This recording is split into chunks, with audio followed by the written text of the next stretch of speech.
నమస్తే నల్లా, ఎట్లున్నారు అందరూ? నేనైతే మస్తున్నా. అవును, ఈ సండే మీ ఇంట్లో ఏం స్పెషల్ అనేది కామెంట్ చేసేయండి. నేనైతే ఈ చల్లని చలికి వేడి వేడిగా ఎగ్ బిర్యానీ అయితే చేసుకొని తిన్నాను. ఎగ్దమ్ టేస్ట్తో నచ్చింది. నా స్టైల్ ఎగ్ బిర్యానీ ఎలా ఉంటుంది అనేది నేను ఇప్పుడు చూపించేయాలనుకుంటున్నాను మీకు. హ్యాపీగా చూడండి, నచ్చితే ఖచ్చితంగా మీరు కూడా ట్రై చేయండి. ఎలా వచ్చిందని నాకు కంపల్సరీ కామెంట్ చేయండి.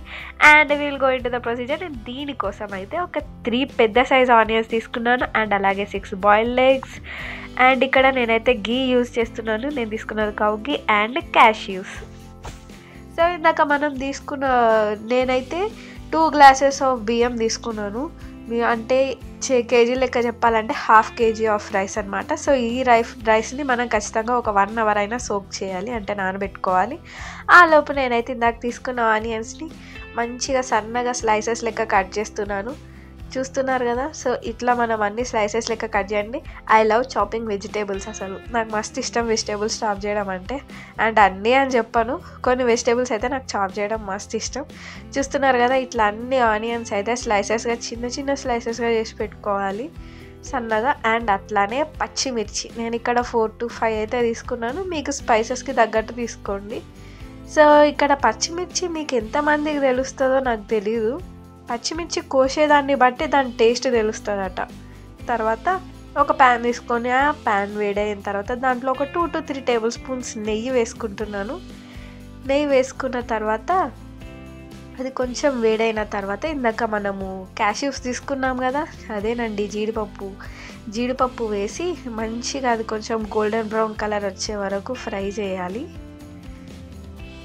క్యాష్యూస్ అనేది ఆప్షనల్, మీరు వేసుకుంటా అంటే వేసుకోవచ్చు, లేదంటే లేదు. Cashews hats some different taste అనమాట. సో మాడనివ్వకండి, కొంచెం గోల్డెన్ బ్రౌన్ కలర్ వచ్చే వరకు వేయించేసుకొని తీసి ఒక బౌల్లో పక్కకు పెట్టేసుకోండి. చూస్తున్నారు కదా, ఇలా బౌల్లో పెట్టుకున్న తర్వాత సేమ్ అదే ప్యాన్లో ఒక 2 to 3 tablespoons ఆయిల్ అయితే వేసేసుకొని ఆ ఆయిల్ కొంచెం హీట్ అయిన తర్వాత నేనైతే ఇందులో ఒక చిటికెడు పసుపు, కొంచెం కారం అండ్ కొంచెం ఉప్పు అయితే వేస్తున్నాను. ఇది జస్ట్ నేను ఎగ్స్కి కొంచెం కలర్ ఫ్లేవర్ రావడానికి కోసం మాత్రమే వేస్తున్నాను.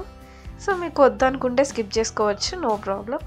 అండ్ నేను దీంట్లో మొత్తము అది కడాయి అది ప్యాన్ అంతా స్ప్రెడ్ చేస్తున్నాను. ఆయిల్ అనేది స్ప్రెడ్ చేసిన తర్వాత ఇందాక మనం తీసుకున్న బాయిల్డ్ ఎగ్స్ ఏవైతే ఉన్నాయో అవి ఒక్కసారి ప్యాన్లో వేసేసుకొని ఫ్రై చేసుకోవాలి.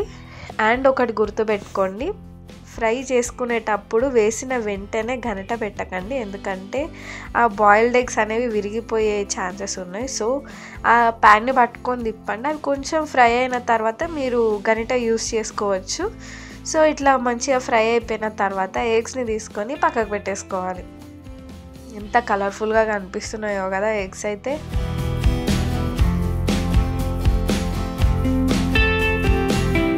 సో ఇప్పుడు మళ్ళీ అదే ప్యాన్లో డీప్ ఫ్రైకి సరిపడా ఆయిల్ అయితే వేసుకోవాలి. నేను ఇక్కడ ఆనియన్స్ ఫ్రై చేసుకోవడానికి వేసుకుంటున్నాను అండ్ ఇందులో ఒక 1 spoon ఆఫ్ గీ అయితే వేసుకుంటున్నాను.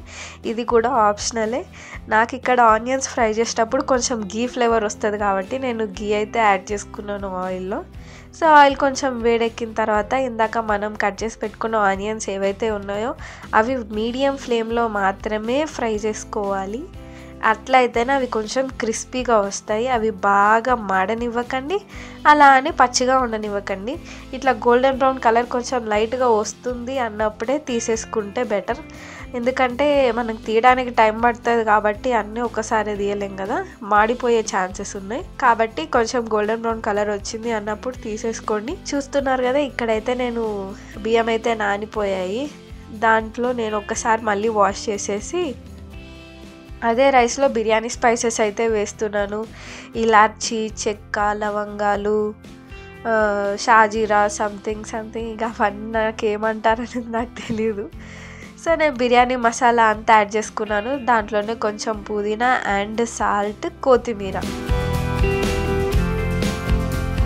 వేసుకొని ఒక్కసారి అలా మిక్స్ చేసుకొని ఒక 2 tablespoons ఆఫ్ గీ వేసుకుంటున్నాను. ఇట్లా గీ వేసుకుంటే మంచిగా అనిపిస్తుంది. అండ్ కొన్ని ఫ్రైడ్ ఫ్రైడ్ ఆనియన్స్ ఇందులో ఎందుకు వేసుకుంటున్నాను అని అడగచ్చు చాలామంది. ఫ్రైడ్ ఆనియన్స్ ఫ్లేవర్ ఇస్తాయి అనమాట రైస్కి. సో స్టవ్ మీద పెట్టేసుకొని అదొక 70% కుక్ చేసుకోవాలి. ఆ లోపు నేనైతే ఇక్కడ ఎగ్స్ మ్యాగ్నేట్ చేస్తున్నాను. నేను దీనికోసం అయితే ఒక కప్ ఆఫ్ పెరుగు, కొంచెం పసుపు, 1/2 టేబుల్ స్పూన్ అంత పసుపు, 3 టేబుల్ స్పూన్స్ ఆఫ్ కారం అండ్ ఇలాచీ, యాలుకలు, షాజీరా వగేరా బియ్యం అది బగారా సామాన్ అయితే వేసుకుంటున్నాను. ఏంటేంటి అనేది నాకు కూడా అంత ఐడియా లేదు వాటి గురించి.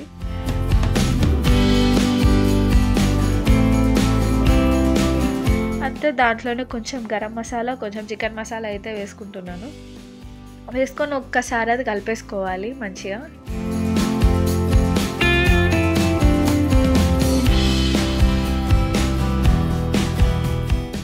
సో ఇలా కలుపుకున్న తర్వాత దాంట్లో కొంచెం పుదీనా, అలాగే ఇందాక మనం ఫ్రై చేసి పెట్టుకున్న బాయిల్డ్ ఎగ్స్ ఉన్నాయి కదా అవి కూడా ఒక్కసారి అలా వేసుకొని మొత్తం మసాలా దానికి పట్టేలాగా ఒకసారి కలుపుకోవాలి.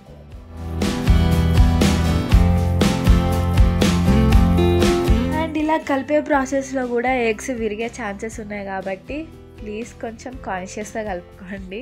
చికెన్ అయితే మనం ఎట్లా కలుపుకున్నా ఏం కాదు, ఇది ఎగ్స్ కదా. సో వీటిని కొంచెం హ్యాండిల్ విత్ కేరే ఉండాలి. కొంచెం ఫ్రైడ్ ఆనియన్స్, ఇందాక నేను ఫ్రై చేసిన ఫ్రైడ్ ఆనియన్స్ అయితే దీంట్లో పైన వేసేస్తున్నా. అలాగే కొంచెం పచ్చిమిర్చి, మొత్తం వేయట్లేదు, కొంచెం వేస్తున్నాను పచ్చిమిర్చి ఫ్లేవర్ కోసం మాత్రమే. అండ్ ఫ్రై చేసుకున్న జీడిపప్పు అయితే వేసేసుకొని ఒక్కసారి అలా కలిపేసేయండి. కొత్తిమీర వేస్తున్నాను. అండ్ నేను ఇక్కడ చూపించలేదు, అది పచ్చి అల్లం వెల్లుల్లి పేస్ట్ కూడా వేసుకోవాలి. అండ్ నేను కొంచెం దీంట్లో ఆయిల్ వేసేసుకొని అయితే మొత్తం కలిపేస్తున్నాను. చూస్తున్నారు కదా, ఎగ్స్ అనేవి కింద నుంచి మీదికి చేయండి, ఎందుకంటే ఆ ఎగ్స్ విరిగే ఛాన్సెస్ ఉన్నాయి కాబట్టి. సో ఇలా మ్యాగ్నేట్ చేసిన దాన్ని మినిమం ఒక 1/2 అవర్ అయినా ఫ్రిడ్జ్లో పెట్టుకోవాలి. ఆ లోపు మనకు అక్కడ రైస్ అయిపోతుంది. దీన్ని పట్టించుకోకపోతే ఇక కథం అయినట్టే. ఇది 70% మాత్రమే ఉడకాలి రైస్. అంతకంటే ఎక్కువ ఉడికింది అంటే మనకు బిర్యానీ పుల్లలుగా రాదు, మెత్తగా వస్తుంది అనమాట. చూస్తున్నారు కదా, అట్లా అన్నం కొంచెం పలుకుగా ఉడికితే చాలు. తీసి నేనైతే ఒక స్టెయినర్లో వేసుకుంటున్నాను. ఎక్సెస్ వాటర్ ఏమైనా ఉంటే రిమూవ్ అవుతుంది కాబట్టి, ఎందుకంటే లాస్ట్కి మనం మళ్ళీ వాటర్ యాడ్ చేసుకుంటాం కాబట్టి సరిపోతుంది. సో ఎక్సెస్ వాటర్ అంతా నేను డ్రైన్ చేసేస్తున్నాను. చిలుగిన్నెలో వేసుకుంటున్నాను. మీ దగ్గర చిలుగిన్నెలు అవైలబుల్ లేదంటే క్లాత్లో వేసుకున్నా ఏం కాదు, నో ప్రాబ్లం.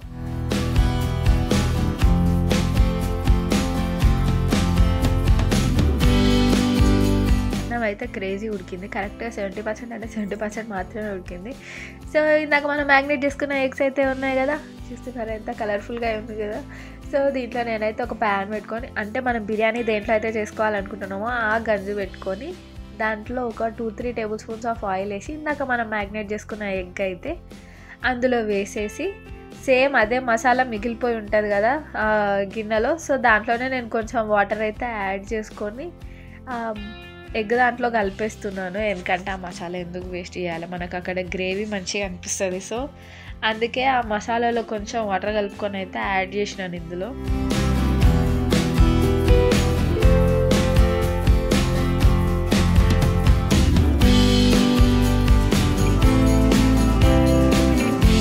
ఇలా వాటర్ యాడ్ చేసుకున్న తర్వాత ఒక్కసారి అది కలిపేసి ఒక 2 minutes అట్లా స్టవ్ మీదనే వదిలేయాలి. అది కొంచెం ఉడికిన తర్వాత దాంట్లో ఇప్పుడు స్టవ్ ఆఫ్ చేసుకొని కొంచెం ఫ్రైడ్ ఆనియన్స్ వేసుకొని ఇందాక మనం తీసి పెట్టుకున్న రైస్ అంతా మంచిగా ఎగ్స్ మీద స్ప్రెడ్ చేసేసుకోవాలి. చూస్తున్నారు కదా, స్ప్రెడ్ చేసుకున్న తర్వాత దీని మీద కొంచెం మనకు స్టీమ్ వచ్చే అంత కొంచెం వాటర్ అలా చిలికించుకోవాలి, అంటే చల్లుకోవాలి. రైస్ మీద జల్లేసుకున్న తర్వాత పైన కొంచెం ఫ్రైడ్ ఆనియన్స్, ఇందాక మిగిలిపోయిన ఫ్రైడ్ ఆనియన్స్ అన్నీ వేసేసి, అలాగే కొంచెం కొత్తిమీర, పుదీనా, క్యాష్యూస్ ఉండే కదా ఇందాక వేయించినాయి, క్యాష్యూస్ కూడా వేసేసుకొని అదేంటి ఫుడ్ కలర్ కొంచెం వాటర్లో కలుపుకొని ఫుడ్ కలర్ కూడా యాడ్ చేస్తున్నాను నేను. అండ్ అలాగే ఒక 2-3 tablespoons of ghee. Again ghee పూర్తిగా ఆప్షనల్, కానీ గీ ఎక్స్ట్రా ఫ్లేవర్ యాడ్ చేస్తుంది బిర్యానీకి. ఖచ్చితంగా వేసుకోవాలని నేను చెప్పను, ఫ్లేవర్ కావాలనుకున్న వాళ్ళు వేసుకోవచ్చు, or else don't mind. And నేను ఇక్కడ ఫుడ్ కలర్ కూడా వేసేస్తున్నాను. చూసాను కదా, ఇలా వేసిన తర్వాత నేను క్యాప్ పెట్టేసుకొని ఒక పెద్ద ఏదన్నా బరువు అయితే మనం పెట్టుకోవాలి బిర్యానీ మీద. సో నేనైతే ఇక్కడ రోల్, నా దగ్గర చిన్న రోల్ ఉంది, ఆ చిన్న రోల్ పెట్టేసి లో ఫ్లేమ్ మీద ఒక 10 minutes అన్నది కుక్ చేయాలి. కుక్ చేసిన తర్వాత తీస్తే చూసారా, గుమగుమలాడే ఎగ్ బిర్యానీ అయితే రెడీ అయిపోయింది. ఎంత ధైర్యంగా చేతితో తీసిందో అంత సురసుర కాలింది అది. ఎంత పుల్లలు వచ్చిందంటే బిర్యానీ, ఆ పొగలకు ఇప్పటికి కూడా నాకు క్రేవింగ్స్ వస్తున్నాయి. అంత బాగా కుదిరింది బిర్యానీ అయితే. టేస్ట్ వేరే లెవెల్ ఉండే. మీ అందరికి కూడా నచ్చితే ఖచ్చితంగా ట్రై చేయండి. బిర్యానీ ఎలా ఉంది అనేది కూడా నాకు కామెంట్ చేయండి. వేడివేడిగా సర్వ్ చేసుకుని తింటేనే మజా ఉంటుంది బిర్యానీ అనేది, లేకపోతే ఉండదు అని నా ఫీలింగ్. అండ్ దీనికోసం నిమ్మకాయ పీసెస్ అండ్ ఆనియన్ పీసెస్ అయితే మస్ట్ అండ్ షుడ్ నాకు బిర్యానీ కోసం, లేకపోతే నాకు బిర్యానీ ముద్ద దిగదు. అండ్ మీకు ఈ వీడియో నచ్చితే ఖచ్చితంగా లైక్ చేయండి, షేర్ చేయండి. అండ్ మీరు ఈ రెసిపీ ట్రై చేస్తే ఎలా వచ్చింది అనేది నాకు కామెంట్ చేయండి. And please subscribe to our channel HNCL. Thank you so much for watching this video.